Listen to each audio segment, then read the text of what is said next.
Hello friends, welcome to smart tracks. तो आज की जो बड़ी न्यूज़ है वो ट्रिब्यून की तरफ से आ रही है, जहां पर ये बात कही गई है कि इंडियन एयरफोर्स द्वारा ALH रुद्र के करीबन 3 और स्क्वाड्रन जो हैं वो इंडक्ट किए जा सकते हैं, जो कि करीबन 48 हेलीकॉप्टर्स होते हैं। तो इंडियन एयरफोर्स द्वारा पहले से ही एक स्क्वाड्रन जो है वो ऑपरेट किया जाता है, जिसमें 14 से 16 हेलीकॉप्टर्स हैं।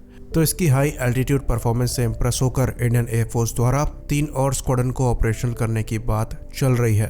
तो ये काफ़ी ज़्यादा कैपेबल हेलीकॉप्टर्स हैं और 20,000 फीट्स तक काफ़ी अच्छा परफॉर्म कर सकते हैं। और हाल ही में हुए चीन के साथ स्टैंड ऑफ में इन हेलीकॉप्टर्स ने काफ़ी अच्छा परफॉर्म भी किया है।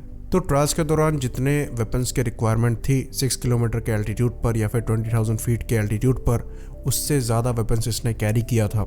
और इसका सबसे बड़ा जो बेनिफिट है वो ये है कि ये एक ड्यूल पर्पस हेलीकॉप्टर है। इसको आप एक अटैक हेलीकॉप्टर की तरह तो यूज़ कर ही सकते हैं, साथ ही साथ इसे कार्गो और ट्रूप कैरियर की तरह भी यूज़ कर सकते हैं। तो टोटल 91 हेलीकॉप्टर जो हैं वो अभी तक डिलीवर किए गए हैं, जिसमें से 16 जो हैं वो इंडियन एयरफोर्स के पास हैं और 75 जो हैं वो इंडियन आर्मी के पास हैं और 25 के ऑर्डर पहले दिए जा चुके हैं। तो टोटल नंबर जो हैं उनके वो 100 हो जाएंगे। और अगर हम यहाँ पर इंडियन एयरफोर्स के भी 3 स्क्वाड्रंस को ऐड कर लें तो टोटल नंबर जो रुद्र हेलीकॉप्टर्स का है इंडियन आर्म फोर्सेस की सर्विस में, तो वो बढ़कर 160 के आसपास चला जाएगा।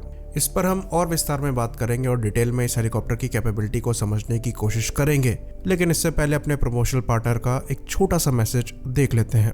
तो अनअकैडमी की तरफ से NDA एस्पिरेंट्स के लिए बहुत अच्छा टेस्ट जो है वो कंडक्ट कराया जा रहा है NDA कॉम्बैट के नाम से। इसके अंदर आपको 50 क्वेश्चंस मिलेंगे, जिसको 50 मिनट में आपको सॉल्व करना होगा और ये अप्रैल 17 को कंडक्ट किया जाएगा दोपहर के 12 बजे।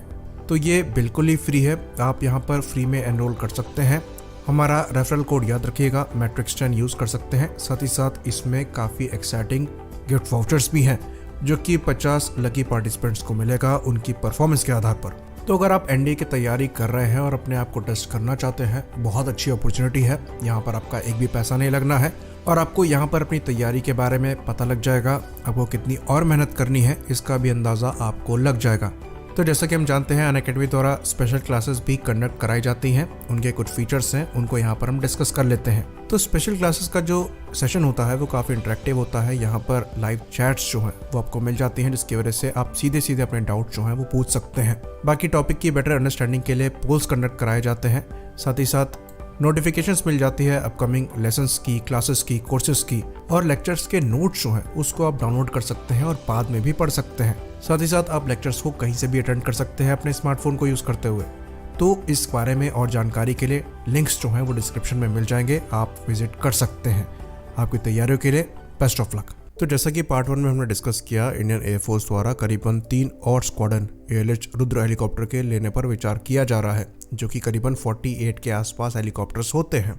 तो ये जो ALH रुद्र है ये एक्चुअली ALH Mark 4 है, जो कि Mark 3 पर स्लाइट अपग्रेड है एवियोनिक्स में, और काफ़ी बड़ा अपग्रेड है अगर वेपन्स की बात करें, क्योंकि Mark 3 कोई वेपन्स को कैरी नहीं करता है। तो ये एक ड्यूल पर्पस हेलीकॉप्टर है। ये वेपन्स के साथ ट्रूप्स और कार्गो भी कैरी कर सकता है, जिसकी वजह से ये एक ज़्यादा वर्सेटाइल प्लेटफॉर्म है और हमारी रिक्वायरमेंट के हिसाब से टेलर मेड है, यानी कि हायर एल्टीट्यूड वॉरफेयर में ये काफ़ी ज़्यादा इफेक्टिव निकलकर सामने आएगा। और इसके संकेत इसने रिसेंटली अपनी परफॉर्मेंस के साथ ही दे दिए हैं, जिसने इंडियन एयरफोर्स को इम्प्रेस किया है 3 और स्क्वाड्रन को लेने के लिए। तो जैसे कि हमने कल के वीडियो में भी डिस्कस किया था कि ये Mark 3 के बाद से हेलीकॉप्टर कम्प्लीटली ट्रांसफॉर्म हो चुका है। इसमें ज़्यादा पावरफुल टर्बोमेका 1H1 शक्ति इंजन लगे हुए हैं, जो कि 1400 शाफ्ट हॉर्स पावर प्रोड्यूस करते हैं। तो ये दोनों इंजन मिलाकर 2800 शाफ्ट हॉर्स पावर के ऊपर पावर प्रोड्यूस करने में सक्षम है, जो कि इसके पावर टू वेट रेशियो को सफिशिएंटली अच्छा बनाती है, जिसकी वजह से ये हायर एल्टीट्यूड पर पावर लॉस के बावजूद काफ़ी अच्छा परफॉर्म कर पाते हैं। और क्योंकि हायर एल्टीट्यूड पर अच्छा परफॉर्म करते हैं, इसका मतलब ये नहीं है कि डेजर्ट एरियाज में इनकी परफॉर्मेंस नीचे चली जाती है। वहाँ पर तो ये उससे भी ज़्यादा कैपेबल निकलकर सामने आते हैं। तो इसको एक 510 क्लास कैटेगरी का हेलीकॉप्टर बताया जाता है, जो कि अराउंड 1000 किलोग्राम के आसपास का पेलोड कैरी कर सकता है। इसके एंड्योरेंस की बात करें तो ये करीबन 4 घंटे के आसपास फ्लाई करता रह सकता है और मैक्सिमम 590 किलोमीटर के आसपास की इसकी रेंज बताई जाती है, जो कि डेफिनेटली हायर एल्टीट्यूड पर गिरेगी, चाहे वो रेंज हो चाहे वो एंड्योरेंस हो। सर्विस सेलिंग इसका जो USP है वो 6100 मीटर या फिर 6.1 किलोमीटर्स या फिर 20,000 फीट्स का है। सेंसर्स के मामले में अगेन टॉप नॉच है।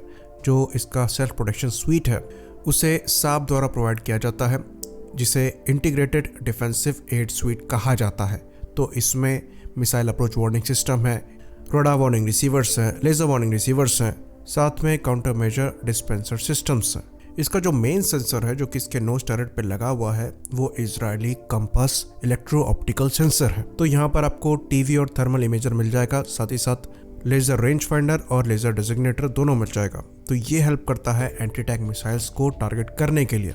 बाकी इस टर्रेट के एग्जैक्ट नीचे एक 20 मिलीमीटर की गन है जो कि M621 कैनन है और ये माउंटेड है नेक्स्टर के THL-20 टर्रेट पे।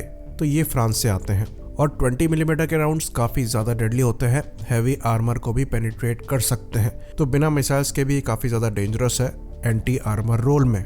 बाकी दूसरे अटैक हेलीकॉप्टर्स और ड्रोन के अगेंस्ट में यहाँ पर फ्रेंच मिस्त्राल मिसाइल यूज़ करी जा सकती है। ये करीबन 4 ऐसी मिसाइल को एक बार में कैरी कर सकता है जो कि 7 से 10 किलोमीटर की रेंज में टारगेट को डिस्ट्रॉय करने में सक्षम है। बाकी अगले वेपन की बात करें तो अभी कुछ दिन पहले ही हेलेना की हायर एल्टीट्यूड टेस्टिंग करी गई है, जहां पर टारगेट को एकदम एक्यूरेटली इसने डिस्ट्रॉय किया था। जैसा कि हम जानते हैं हेलेना इंडिया में ही डेवलप की गई एंटी टैंक मिसाइल है जो कि एक 3rd generation anti tank missile है और इमेजिंग इंफ्रारेड सीकर को यूज़ करती है टारगेट को डिस्ट्रॉय करने के लिए 7 से 10 किलोमीटर की रेंज में। बाकी यहाँ पर French FZ-275 laser guided rockets भी यूज़ किए जा सकते हैं और ये एक बार में 48 रॉकेट्स को कैरी कर सकता है जो कि चारों हार्ड पॉइंट्स में लगाए जा सकते हैं और एक रॉकेट पॉड में करीबन 12 रॉकेट आते हैं। तो इसकी जो फायर पावर है वो काफ़ी ज़्यादा बेहतरीन है, सेंसर स्वीट भी काफ़ी अच्छा है, साथ में इसकी परफॉर्मेंस भी काफ़ी ज़्यादा अच्छी है। तो करंट आइट्रेशन में ये काफ़ी अच्छा हेलीकॉप्टर है, पर इसमें और काम होना बाकी है। अनफॉर्चुनेटली जो परसेंटेज ऑफ इंडिजनाइजेशन है यहाँ पर वो 50% के आसपास है, जबकि ये काफ़ी ज़्यादा होना चाहिए। तो इंजन पर हम काम कर रहे हैं। STSC-1200 इंजन हमारे द्वारा बनाया जा रहा है जो कि अराउंड 1600 शाफ्ट हॉर्स पावर का होने वाला है और ये जो टोटल 400 शाफ्ट हॉर्स पावर का इंक्रीज होगा वो इस हेलीकॉप्टर की परफॉर्मेंस को और भी ज़्यादा बेहतरीन बना देगा। तो HAL की एनुअल रिपोर्ट में ये चीज़ मेंशन करी गई है कि 100% स्पीड रन इसके कोर इंजन पर पहले ही अचीव किया जा चुका है और इसके जो प्रोडक्शन वेरिएंट है फर्दर टेस्टिंग के लिए वो निकल कर अब आने थे, जिस पर काम जो है वो फाइनल स्टेजेस पर है। तो ये काफ़ी इंपॉर्टेंट चीज़ है जिस पर हम काफ़ी प्रोग्रेस भी कर चुके हैं।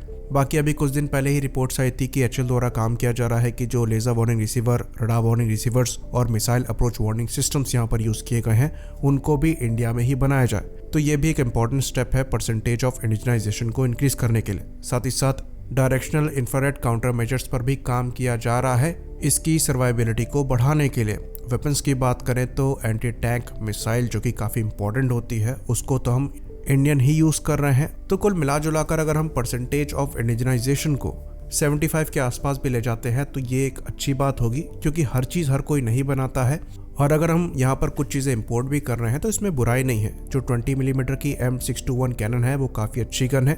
साथ ही साथ जो FZ-275 लेज़र गाइडेड रॉकेट्स हैं वो भी काफ़ी ज़्यादा कॉस्ट इफेक्टिव और कैपेबल रॉकेट्स हैं। साथ ही साथ जो Mistral air to air missile है वो भी काफ़ी ज़्यादा कैपेबल मानी जाती है।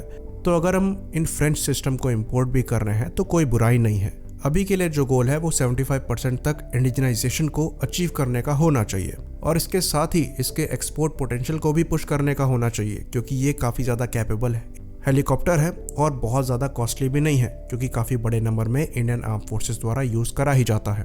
तो इसी बात पर हम इस वीडियो को भी ख़त्म करेंगे। लाइक करिए, सब्सक्राइब करिए। जय हिंद।